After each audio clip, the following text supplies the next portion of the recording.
नमस्कार दोस्तों, मैं आशीष कुमार एक बार पुनः एक कदम शिक्षा के डिजिटल प्लेटफॉर्म पर आपका स्वागत करता हूं। तो पिछली कक्षा में जहां से हमने छोड़ा था उस कक्षा को आगे करते हुए अब देखते हैं हम अधिगम के सिद्धांतों में हम देख रहे थे। पिछली कक्षा में अधिगम के दो सिद्धांत देख चुके थे। एक तो था थॉर्नडाइक का त्रुटि एवं प्रयास का सिद्धांत और दूसरा सिद्धांत अपने पढ़ रहे थे पावलोव का सिद्धांत। अब देखेंगे तीसरा सिद्धांत स्किनर का सिद्धांत क्रिया प्रसूत अनुबंधन का सिद्धांत। ठीक है,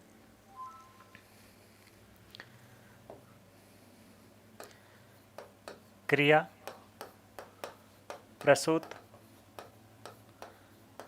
अनुबंधन का सिद्धांत, ये अपने आज का टॉपिक रहेगा। इस सिद्धांत को स्किनर के द्वारा दिया गया था। इस सिद्धांत को स्किनर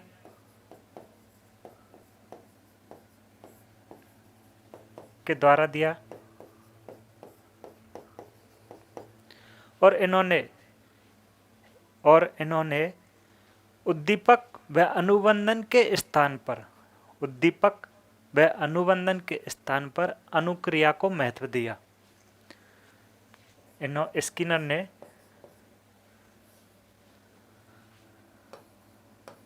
उद्दीपक व अनुबंधन के स्थान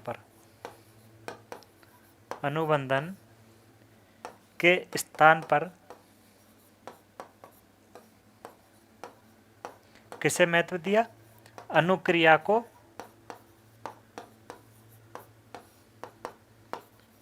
महत्व दिया।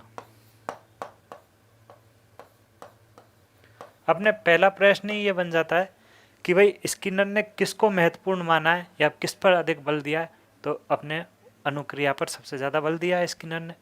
उसके बाद में अगले प्रश्न या फिर अगली बात करते हैं कि भाई स्किनर ने दो प्रयोग किए, एक तो 1938 के अंदर सफ़ेद चूहे के ऊपर और दूसरा प्रयोग किया था 1943 में जो कि था कबूतर के ऊपर।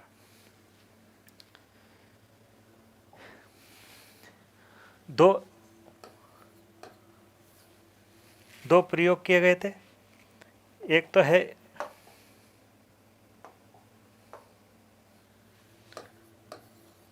दो प्रयोग हुए और जिनमें पहला प्रयोग किया गया था चूहे के ऊपर,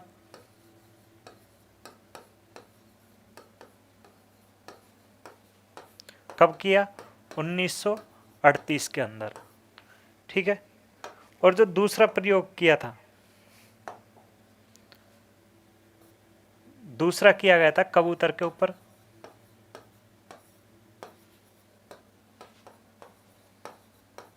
वो किया गया था 1943 में। आ गई बात समझ में? हम बात कर रहे हैं क्रिया प्रसूत अनुबंधन के सिद्धांत की, जो कि स्किनर के द्वारा दिया गया था और स्किनर ने उद्दीपक और अनुबंधन से ज़्यादा महत्व अनुक्रिया को दिया। उसके बाद में इसने दो प्रयोग किए, एक तो 1938 में किया और दूसरा क्या था 1943 के अंदर। 1938 में जो प्रयोग किया वो किया था सफ़ेद चूहे के ऊपर, जबकि 1943 में जो प्रयोग किया वो किया गया था कबूतर के ऊपर। और इन्होंने अपने प्रयोग के लिए एक बॉक्स का उपयोग किया, जिससे बॉक्स को अपन क्रिया प्रसूत बॉक्स भी कहते हैं, और बाद में स्किनर के शिष्यों के द्वारा उसे स्किनर बॉक्स नाम दे दिया गया। ठीक है,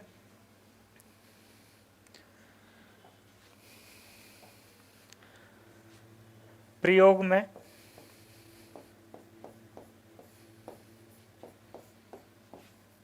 एक बॉक्स का उपयोग किया गया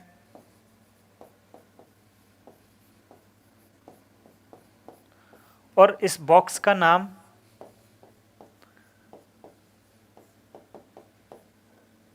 क्रिया प्रसूत बॉक्स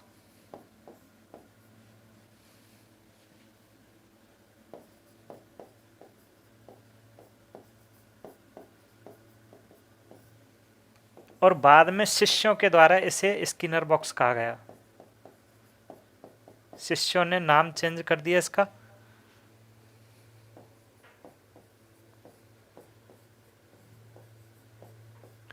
स्किनर बॉक्स।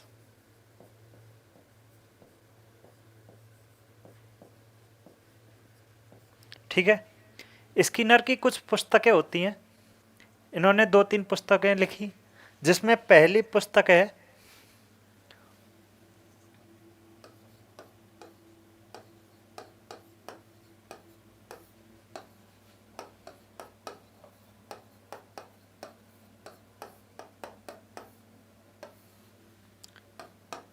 पहली पुस्तक होगी वेल्डन 2।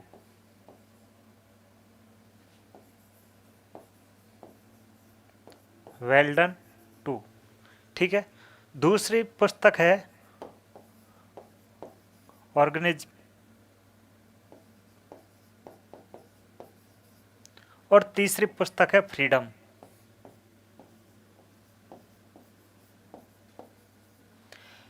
पहली पुस्तक है वेल्डन 2, दूसरी ऑर्गेनिज्म और तीसरी फ्रीडम। और जो चौथी पुस्तक है, वो चौथी पुस्तक अपने याद रखनी है कि भाई the technology of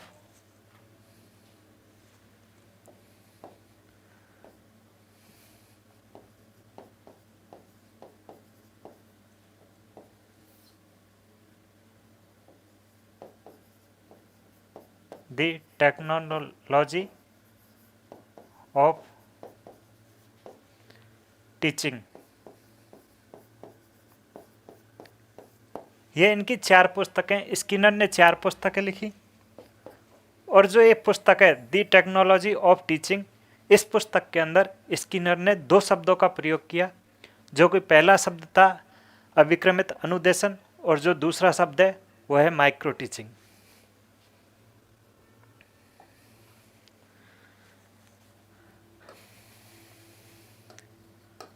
the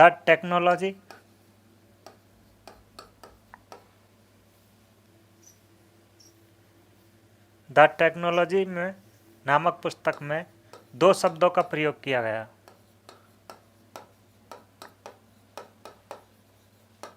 of teaching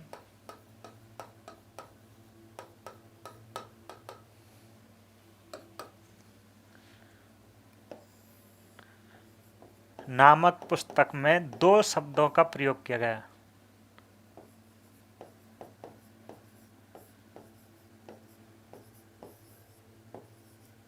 दो शब्दों का प्रयोग किया गया।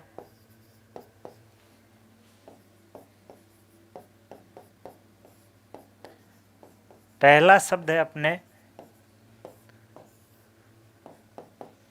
एक तो है अविक्रमित अनुदेशन,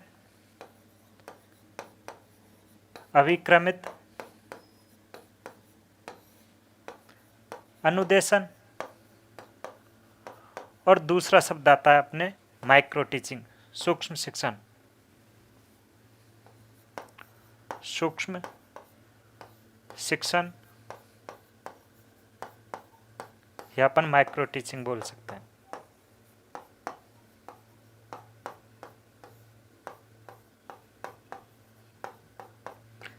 इन दोनों शब्दों के मतलब के बारे में हम बातचीत करेंगे जब शिक्षण विधियां पढ़ाई जाएंगी। उसके अंदर चलते हैं इसके अगले पार्ट पर। इसके बाद में स्किनर ने 2 प्रकार के पुनर्वलन को बताया। स्किनर 2 प्रकार के पुनर्वलनों को मानता है, 2 प्रकार के पुनर्वलन को मानता है या फिर बताता है कि पहला तो हो जाएगा अपने सकारात्मक पुनर्वलन, सकारात्मक पुनर्वलन, और दूसरा हो जाएगा नकारात्मक पुनर्वलन, नकारात्मक पुनर्वलन। इसे धनात्मक भी कह सकते हैं अपन, इसे धनात्मक भी कह सकते हैं, धनात्मक पुनर्वलन और इसे ऋणात्मक पुनर्वलन भी कहते हैं। ऋणात्मक पुनर्वलन भी कहा जा सकता है। अब जो धनात्मक पुनर्वलन है, इसमें सकारात्मक चीज़ों को शामिल किया गया है। जैसे सकारात्मक रूप से दिए जाने वाले पुनर्वलन या प्रोत्साहन होते हैं, उनके अंदर उनको इसमें शामिल किया जाता है। जैसे सकारात्मक के अंदर आएंगे अपने, एक तो आ जाएगा पुरस्कार। पहली बात करते हैं सकारात्मक की।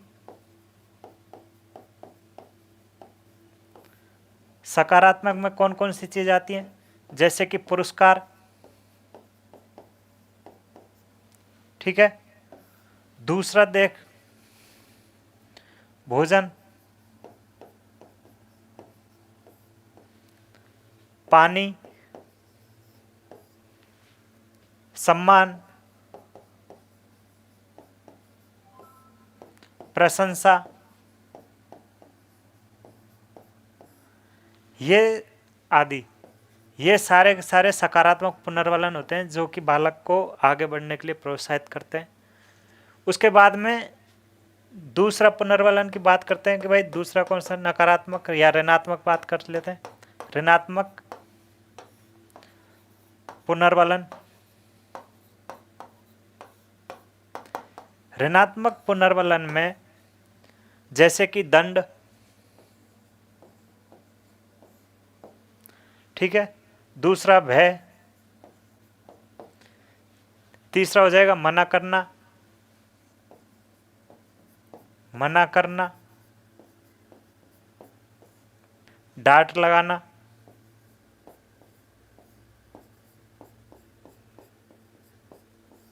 ये सारे के सारे नकारात्मक पुनर्वलन के आते हैं जो कि बालक के सीखने से संबंधित चीज़ों में प्रभाव डालते हैं। उसके बाद में हम लोग बात कर रहे थे इस जो क्रिया प्रसूत अनुबंधन का सिद्धांत है, इसके सिद्धांत के उपनाम कौन कौन से हैं, अन्य नाम कौन कौन से हैं।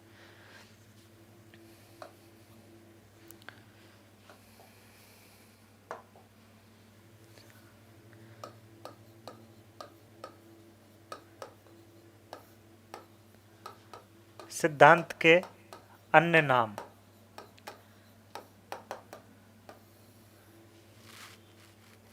क्रिया प्रसूत अनुबंधन सिद्धांत की हम बात कर रहे थे जो कि स्किनर ने दिया। स्किनर ने 2 बार प्रयोग किया, एक 1938 में चूहे, सफ़ेद चूहे के ऊपर किया गया था, दूसरा प्रयोग किया गया था 1943 के अंदर जो कि कबूतर के ऊपर किया। और जो ये इसमें उद्दीपक एवं अनुबंधन को ज़्यादा महत्व न दे करके अनुक्रिया को ज़्यादा महत्व दिया गया था स्किनर के द्वारा। और कुछ पुस्तकें लिखी जिसमें वेल डन टू आएगा, ऑर्गेनिज्म, फ्रीडम और the technology of teaching. The technology of teaching नामक पुस्तक में 2 शब्दों का प्रयोग किया गया था, एक तो था अभिक्रमित अनुदेशन और दूसरा था माइक्रो टीचिंग। उसके बाद में हम बात करते हैं अधिगम के सिद्धांत, जो कि सिद्धांत के अन्य नाम है, कौन कौन से नाम से जाना जाता है और अपने को एग्जाम में कौन कौन से नाम मिल सकते हैं जो कि इसी सिद्धांत के उपनाम होंगे।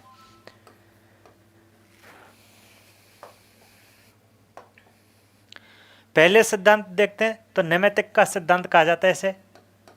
नेमेटिक अनुबंधन का सिद्धांत, अनुबंधन का सिद्धांत कह सकते हैं।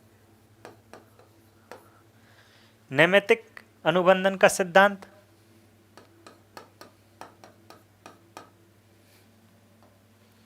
दूसरा अनुक्रिया अनुकूलन का सिद्धांत कह सकते हैं। अनुक्रिया अनुकूलन का सिद्धांत,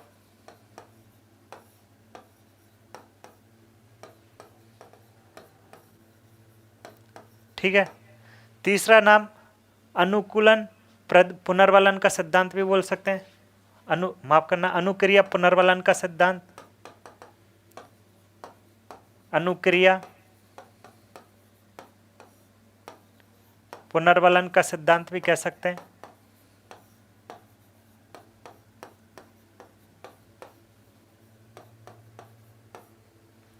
चौथे नाम की बात करें तो चौथा नाम RS थ्योरी भी कह सकते हैं इसको, RS थ्योरी। पांचवा नाम देखें तो इसे R टाइप सिद्धांत भी कहते हैं, R टाइप सिद्धांत भी कहा जाता है।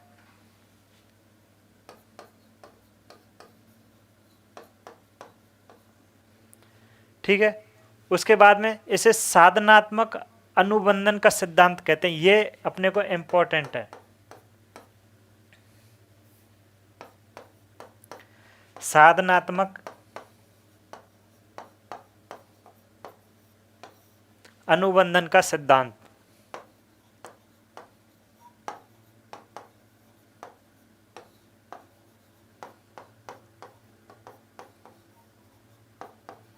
ये अपने सबसे ज़्यादा इंपॉर्टेंट है, इसके बारे में भी पूछा जा सकता है कभी कभी कि साधनात्मक अनुबंधन का सिद्धांत किसके द्वारा दिया गया था।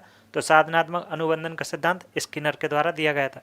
ये नाम है, एक तो नैमित्तिक अनुबंधन का सिद्धांत हो गया, दूसरा नाम हो गया अनुक्रिया अनुकूलन का सिद्धांत हो जाता है, तीसरा नाम अनुक्रिया पुनर्वलन का सिद्धांत भी हो जाता है, चौथा इसे RS थ्योरी भी कहा जा सकता है, पांचवा R टाइप सिद्धांत भी बोल सकते हैं इसको, और छठा है अपने साधनात्मक सिद्धांत भी, अनुबंधन सिद्धांत भी कहा जा सकता है। ये इसके उपनाम हो गए, ये अपने को सारे के सारे एग्जाम के अंदर मिल सकते हैं। और जो इसका मुख्य नाम है वो तो आपको पता ही है, क्रिया प्रसूत अनुबंधन का सिद्धांत।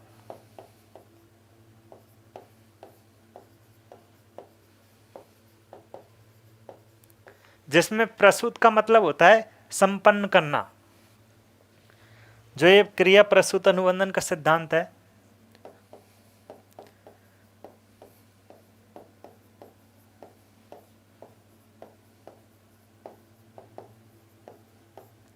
इसमें जो ये प्रसूत है, इस प्रसूत का अर्थ होता है संपन्न करना।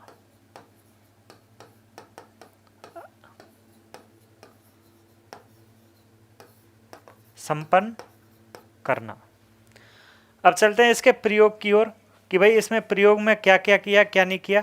तो सबसे पहले प्रयोग 1938 में किया गया था सफ़ेद चूहे के ऊपर, और उसमें क्या होता है कि वह स्किनर एक बॉक्स का निर्माण करता है और उस बॉक्स के अंदर इस प्रकार की व्यवस्था करता है कि दीवार के कहीं ना कहीं एक लीवर लगा दिया जाता है, और लीवर लगाने के बाद में एक कटोरे की आकृति का कोई बर्तन रख दिया, और उसके अंदर जैसे ही चूहा उसे स्पर्श करेगा तो वो कटोरी के अंदर भोजन आ जाएगा।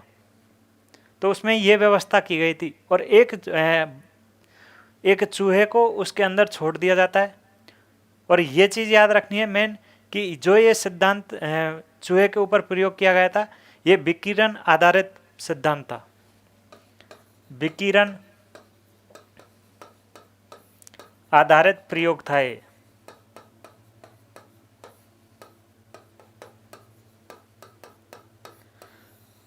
तो जब बॉक्स के अंदर चूहे को छोड़ दिया जाता है तो चूहे पूरे बॉक्स के अंदर घूमता है और इधर उधर मुंह मारता है।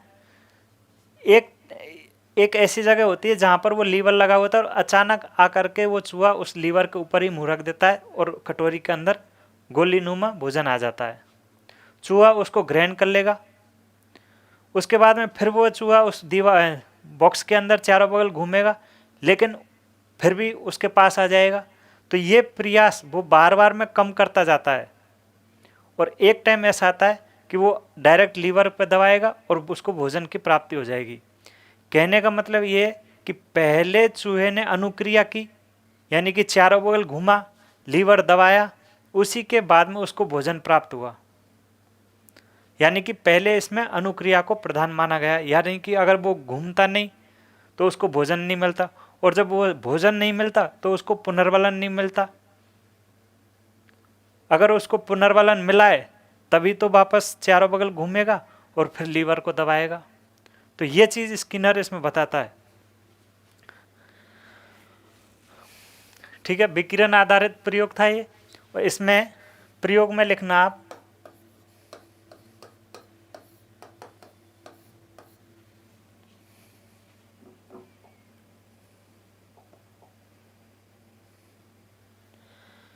स्किनर ने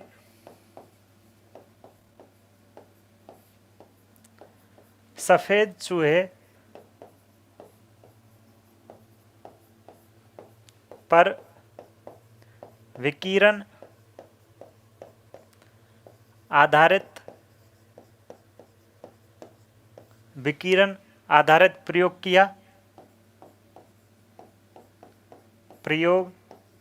किया तथा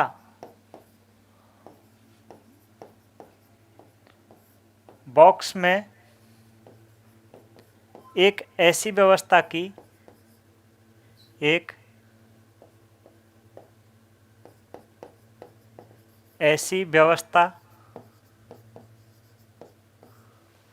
की कि चूहा विभिन्न घुमावदार रास्ते या घुमावदार वस्तुओं से गुजरते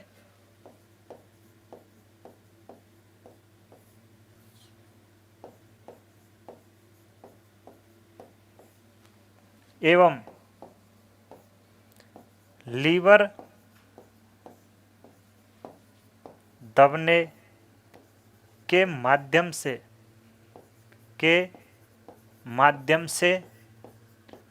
भोजन प्राप्त करता है।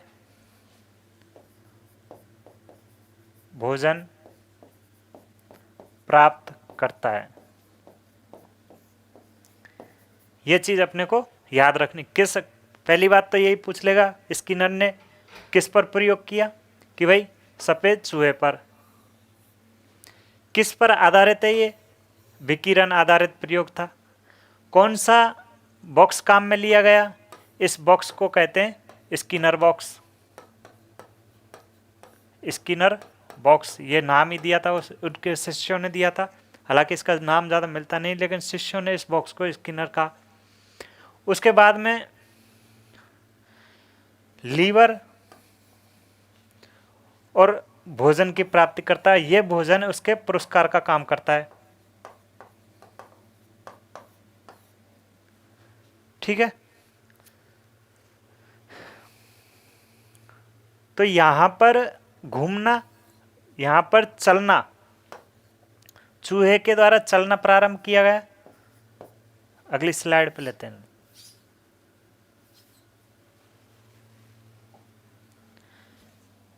तो यहां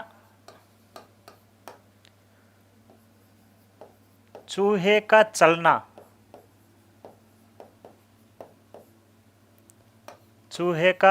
चलना ये किसको दर्शाएगा?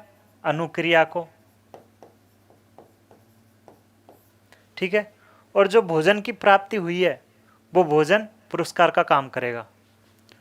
और जो ये भोजन है ये उस चूहे के लिए पुरस्कार का काम करेगा। आ गई बात समझ में? यदि पुरस्कार पुनर्बलन का काम करता है, यदि पुरस्कार पुनर्बलन में बदल जाता है तो अगली अनुक्रिया संपन्न हो जाती है, और यदि नहीं बदलता है तो संपन्न नहीं होगी।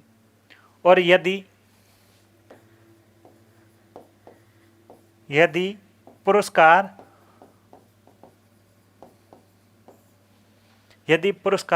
पुनर्बलन में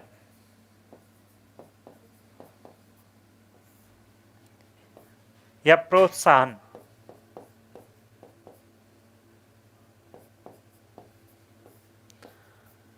में बदल जाता है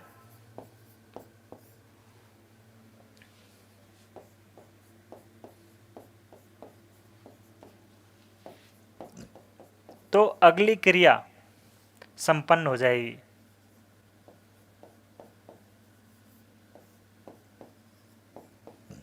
अगली क्रिया संपन्न हो जाती है।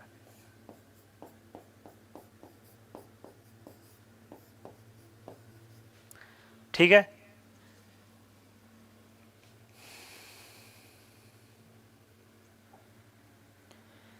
अनुक्रिया चूहा पहले अनुक्रिया करेगा यानी कि घूमेगा।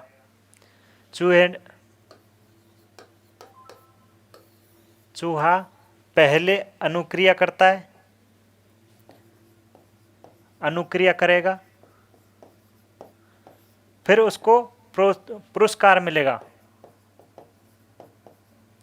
पुरस्कार मिला, पुरस्कार पुनर्वलन में बदल जाता है। पुनर्वलन में बदल जाता है और पुनर्वलन के बाद में बदलने के बाद में चूहा पुनः अनुक्रिया करने लग जाता है। पुनः अनुक्रिया करने लग जाता है और ये सर्कल लगातार चलता रहता है। पहले अनुक्रिया, फिर पुरस्कार, फिर पुनर्वलन का काम करेगा, फिर अनुक्रिया करेगी।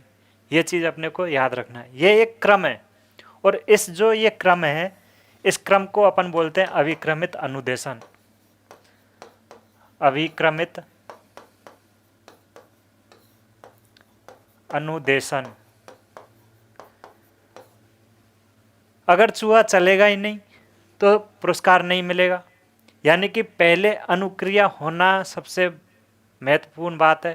पहले अनुक्रिया करेगा, अनुक्रिया करने के बाद में ही उसको पुरस्कार मिलेगा।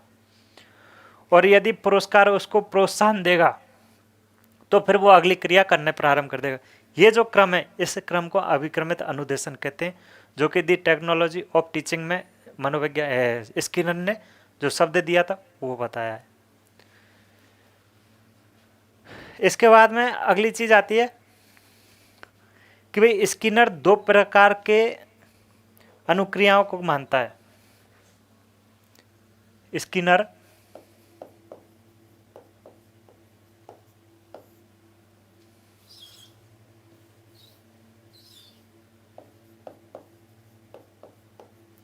स्किनर दो प्रकार की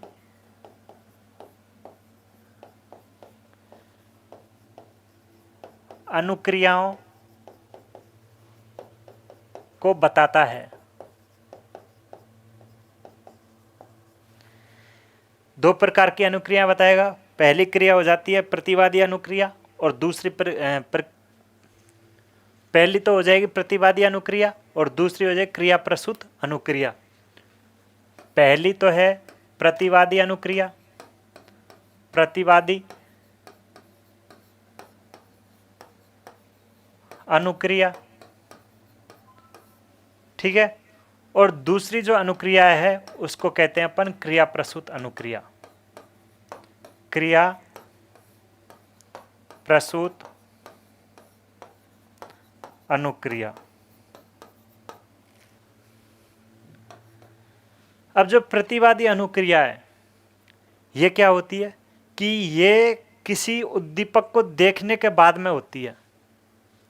किसी उद्दीपक को देखने के बाद में जो क्रिया की जाती है उसे प्रतिवादी अनुक्रिया कहते हैं। स्पष्ट रूप से देख लेंगे तब जाके वो अनुक्रिया होगी, वो प्रतिवादी अनुक्रिया होगी। जबकि क्रिया प्रसूत में स्पष्ट रूप से नहीं दिखती है वो। इसका प्रतिवादी अनुक्रिया का स्किनर ने उदाहरण बताया कि भाई कुत्ता भोजन को देखकर, जैसे कुत्ते के लार आना, ऐसे देख लो, कुत्ते के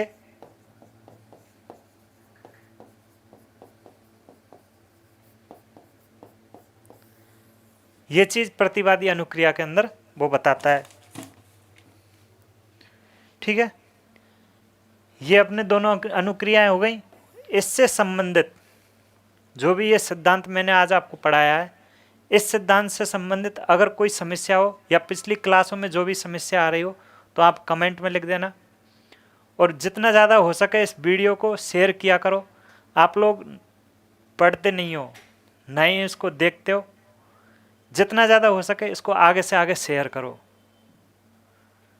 ये मेहनत आपके लिए ही की जा रही है ज़्यादातर, कि दूर दराज में जो भी बैठा है उस तक ये वीडियो पहुँचे और उसकी हमें प्रतिपुष्टि प्राप्त हो। तो मिलते हैं अगली क्लास में। जब तक के लिए धन्यवाद।